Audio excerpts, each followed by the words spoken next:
هذه الشيلة إهداء إلى عرساننا الغاليين: عزام نصر الفهد، عزمي عامر الفهد، عمر عامر الفهد، بمناسبة زفافهم الميمون. فألف ألف مبروك من الأستاذ نصر علي مصلح الفهد، والأستاذ معمر علي مصلح الفهد، والأخ عماد عامر مصلح الفهد، والأخ عبد الحليم عامر مصلح الفهد، وكافة الأهل والأصدقاء.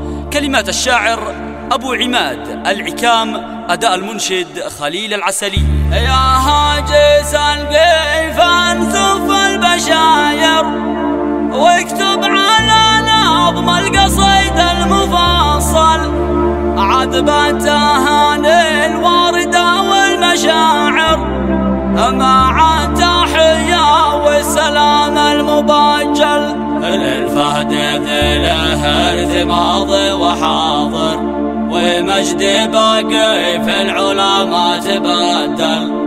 قال ابن صالح عن لسان الأكابر، حيا ضيوف العز من رعدها مشل.